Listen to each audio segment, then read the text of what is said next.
Vamos dar início, então, ao nosso dia de lutas contra a PEC 241, Dia Nacional de Lutas. Nessa manhã a gente vai ter uma mesa de debates sobre essa PEC. Então eu vou chamar para compor a mesa o professor Francis Val, de Melo Carvalho.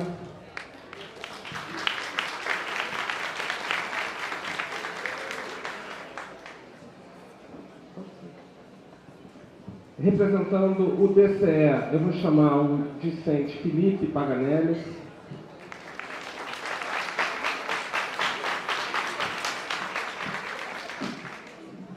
Denilson, como representante do Sindiúfa.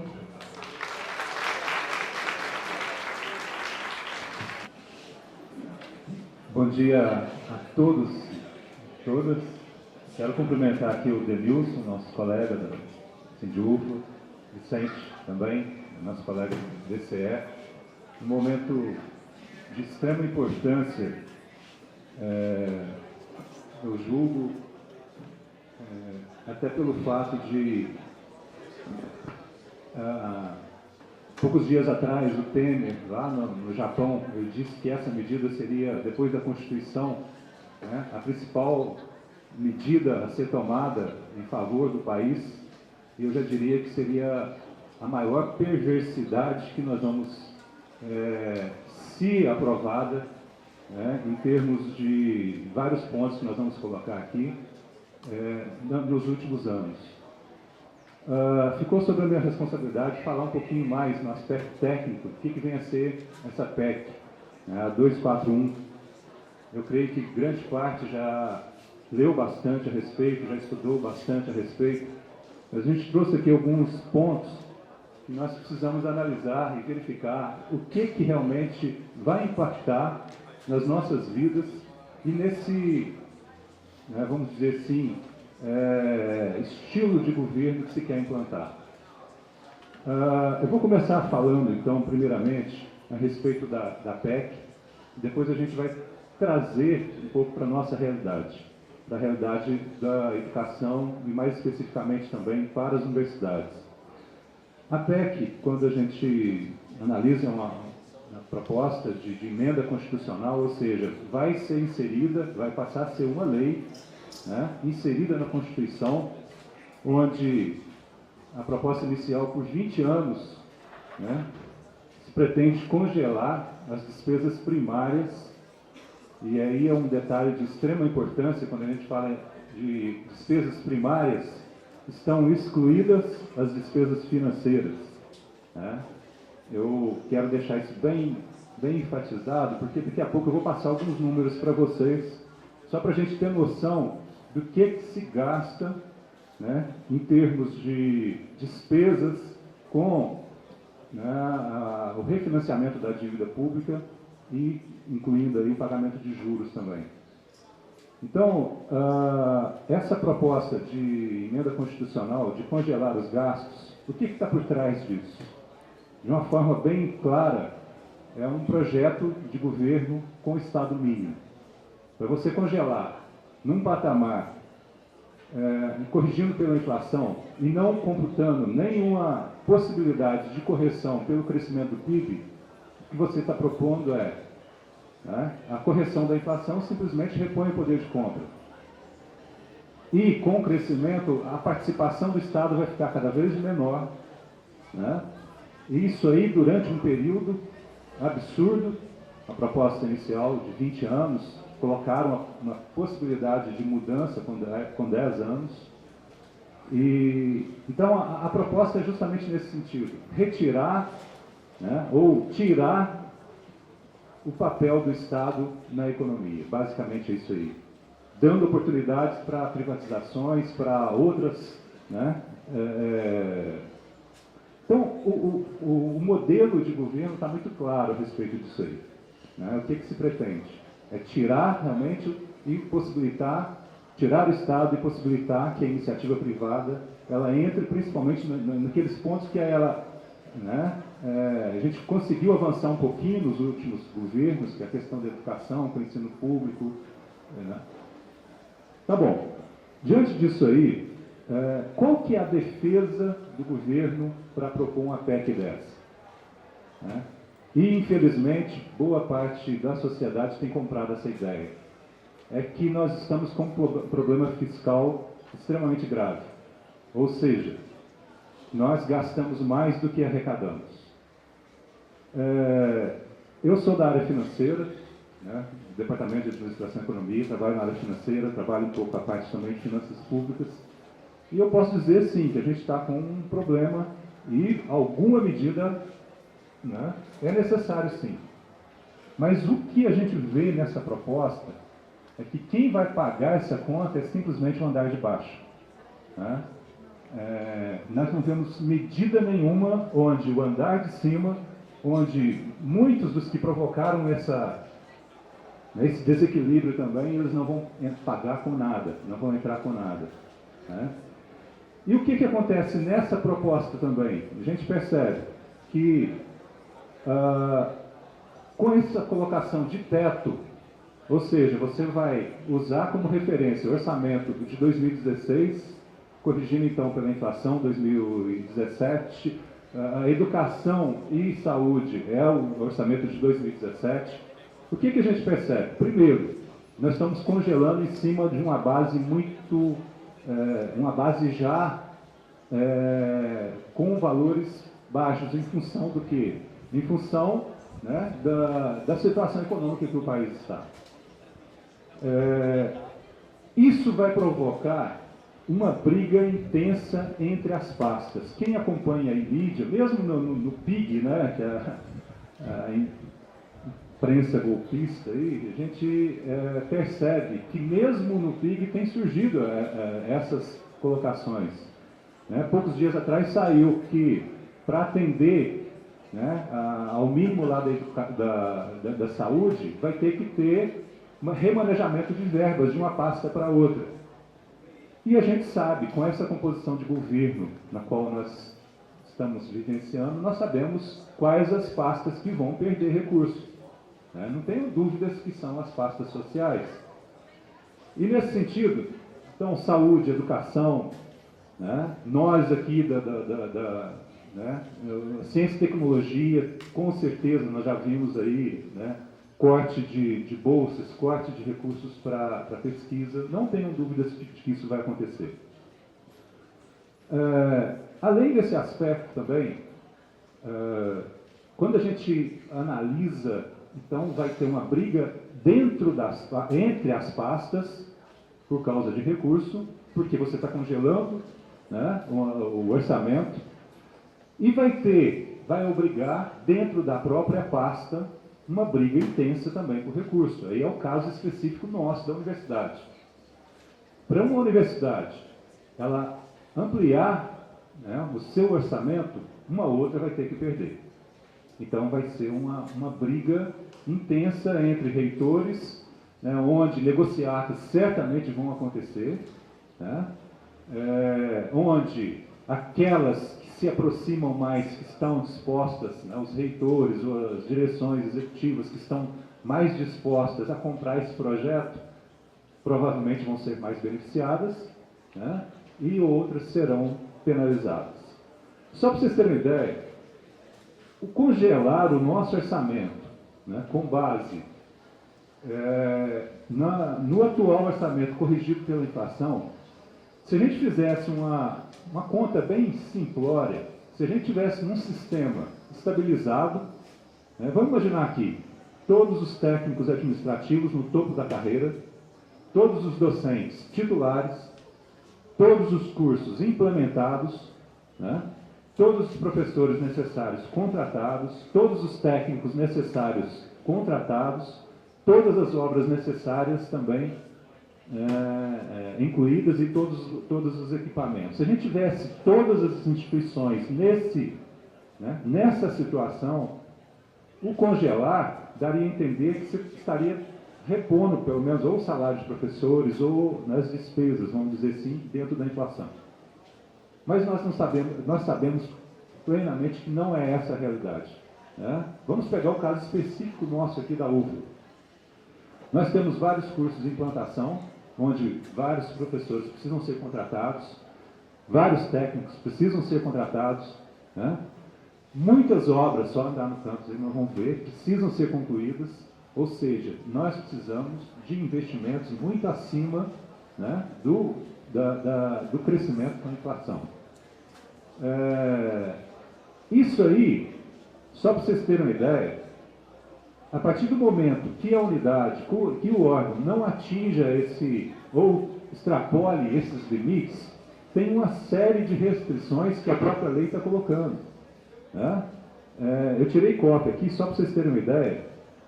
No artigo 103 diz o seguinte: no caso de descumprimento de limite, do que trata o caput do artigo 102 deste ato das disposições constitucionais transitórias, aplicam-se no exercício seguinte ao poder ou ao órgão que descumpriu o limite vedações. Aí vem, primeiro, a concessão a qualquer tipo de vantagem, aumento, reajuste ou adequação de remuneração de servidores públicos, inclusive previsto no inciso 10º do caput do artigo 37 da Constituição, exceto os derivados de sentença judicial ou de determinação legal decorrente de atos anteriores à entrada em vigor da emenda constitucional que instituiu o novo regime fiscal.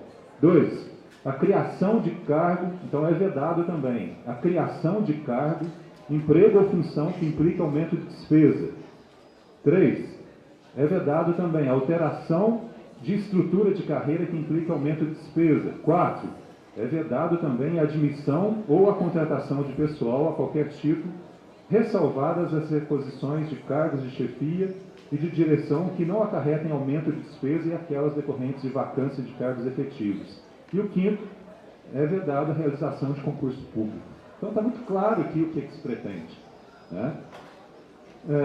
Quando eu digo que é uma das maiores perversidades, porque se a gente pegar nos governos anteriores, né, nós conseguimos algumas melhoras, principalmente nas pastas sociais, com pequena redistribuição, não como a gente gostaria, mas com uma pequena redistribuição de renda. O que essa PEC vai promover vai ser concentração de renda, né? Do jeito que ela está formulada, o que vai acontecer é concentração de renda, nítido e claro, não tenho dúvidas disso. Um outro aspecto também que eu gostaria só de trazer aqui como informação para vocês. A lei orçamentária anual desse ano, de 2016, só para vocês terem uma ideia, os valores previstos para despesa, vou colocar aqui, só pegar aqui a informação, da fixação da despesa, isso aqui é a lei orçamentária de 2016, que está em vigor, diz o seguinte, né, do orçamento para o ano de 2016 e um quesito aqui que eu quero chamar a atenção, da fixação da despesa para refinanciamento da dívida pública federal, 885 bilhões de reais, né? Isso em 2016.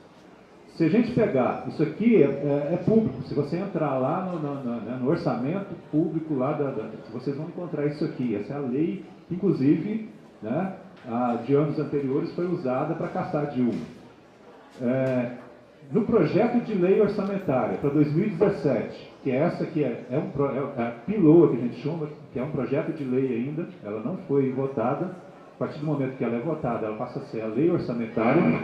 Para 2017, só para vocês terem uma ideia, o que está previsto aqui como despesa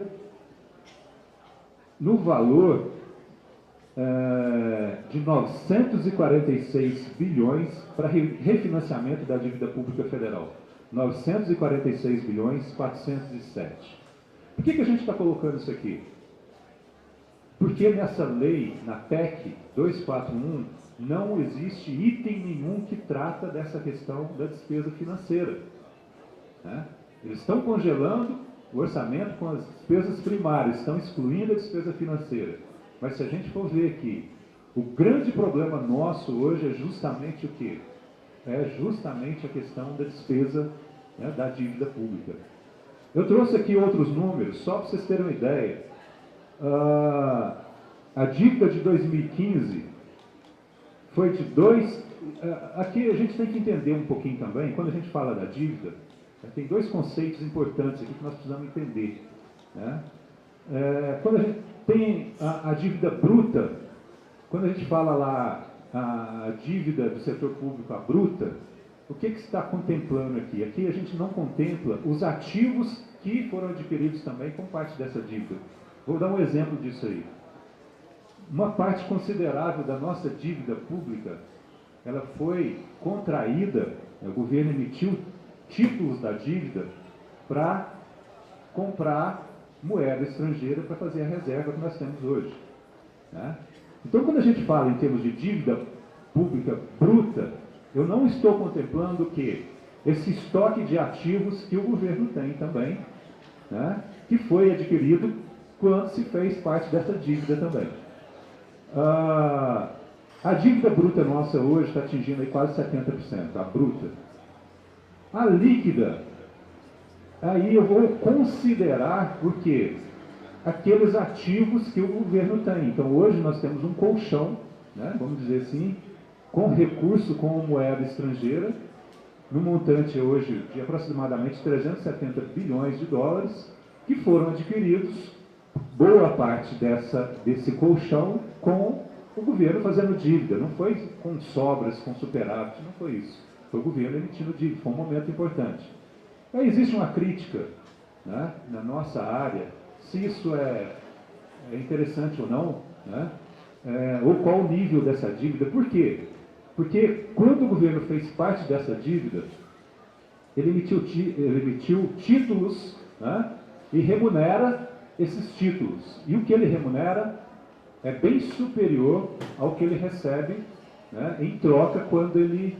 Por quê? Esse montante aqui, né, de 370 bilhões, ele está aplicado em título do Tesouro Americano, o governo aplica esse recurso também, mas a rentabilidade é muito menor. Então o custo para manter também esse colchão, ele tem um peso também, né, em função disso aí.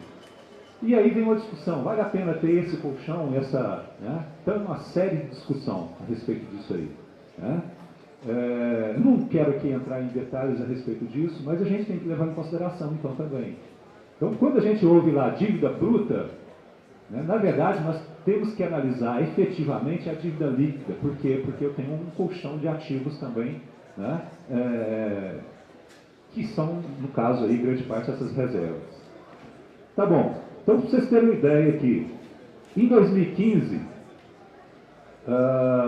a dívida líquida nossa, ela chegou a 2,641 trilhões. Tá? E aí, eu tenho uma série de... Né, ela não ela é, vamos dizer assim, distribuída em várias formas. O governo usa várias formas para financiar a sua dívida. O que ele usa? Ele pode... Né, parte dessa dívida aqui está financiada, né, está atrelada à taxa Selic. O que é a taxa Selic? É a taxa básica de juros da economia. Ou seja, subiu a Selic, vai subir a despesa com juros também. E é isso que nós presenciamos. Não é uma parcela grande, em 2015 correspondeu aí a menos de 8%.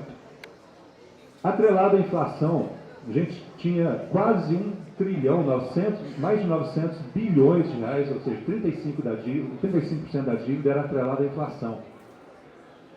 Títulos pré-fixados tinham mais de 1 trilhão de reais. E a variação cambial, né, a 444 bilhões. Então, veja bem. Aí eu peguei um outro dado aqui para a gente refletir um pouquinho.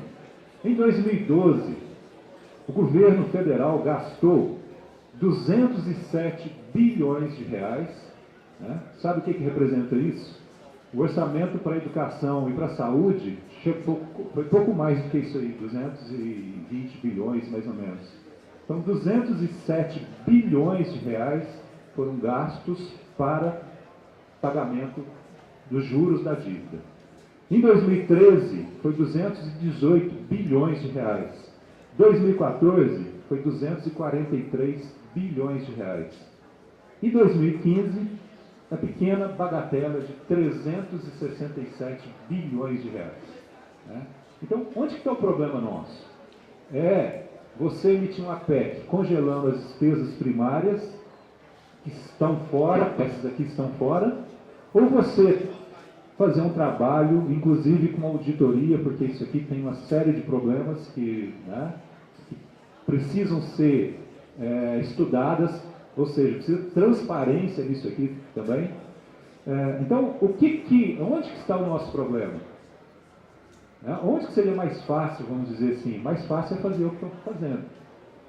Congelar as despesas primárias, onde você vai tirar recurso, então, de principalmente as pastas sociais e não mexer nesse aspecto aqui. O que se está vendendo hoje na mídia? O que o governo está vendendo? Então, nós precisamos fazer esse ajuste, porque se a gente conseguir fazer esse ajuste, o mercado vai voltar a ter confiança na economia, as taxas de juros vão baixar e nós vamos gastar menos com a dívida pública. É isso que está se vendendo. Ou seja, não está corrigindo, não está indo na essência do problema. Você vai congelar, vai concentrar renda na mão dos grandes grupos novamente e nessa situação, então, nós vamos estabilizar a economia e vamos, então, é isso que está sendo vendido. A crítica também em relação a esse projeto, existem várias outras possibilidades que se poderia atuar para resolver esse problema do equilíbrio fiscal. Como eu disse que você está agindo simplesmente na camada de baixo, ou seja, na classe baixa da sociedade, e não o andar de cima que está arcando com esse equilíbrio. O que acontece aqui? Vocês ouviram falar alguma coisa a respeito de reduzir, por exemplo, os benefícios fiscais que estão sendo dados aos grandes grupos empresariais? Pelo contrário, mesmo na grande mídia, aí foi divulgado há poucos dias atrás, que o que vai ser destinado com o governo abrindo mão de receita para os grandes grupos, na classe empresarial, é mais de 200 bilhões de reais. Ou seja, isso poderia ser investido aí. Por que não atuar nesses pontos que realmente poderia melhorar até a distribuição de renda? Outro detalhe, o nosso sistema tributário é extremamente perverso. Nós temos aí, quem paga imposto é a classe trabalhadora assalariada. Nós temos problemas de distorções gritantes. Nós chegamos ao ponto de um indivíduo que ganha aí 2 mil e pouco, ele já começa a pagar imposto de renda. Ou seja, a tributação em cima da renda, e você não tem nem opção, nem se o indivíduo quiser sonegar, ele não tem opção, porque já é retido na fonte. Se você pegar o que existe de sonegação hoje no país, certamente, se fosse feito um trabalho sério, um trabalho de transparência, inclusive, você veria que nós conseguiríamos resolver boa parte do nosso problema fiscal. Além disso, aí nós temos que também dar o braço a torcer, porque no governo passado nós tivemos erros que estão dando força para essas medidas que estão sendo tomadas.